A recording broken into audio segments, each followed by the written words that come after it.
giorno un po' particolare, tutto il giorno a lavorare, le forbici, il coltello addirittura, e daremo inizio alla dosatura. È un avvenimento eccezionale, tutto l'anno ad aspettare, non va munta oppure masticata, la pecora sarda va anche tosata, la tosatura sotto la calura, dalla Barbagia fino alla Gallura, con la lana bianca nera tipo asfalto ci facciamo smanicati a collo alto, altrimenti poverina la pecora suda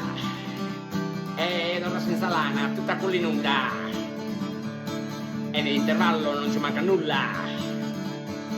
organizziamo una partita murra, che giochi divertenti che facciamo noi, brindando alla salute col vino di voi, la tosatura sotto la calura, dalla Barbagia fino alla Gallura.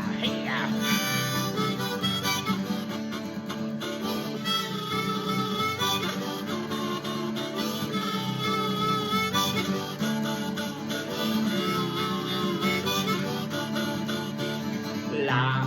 tosatura sotto la calura, dalla Barbagia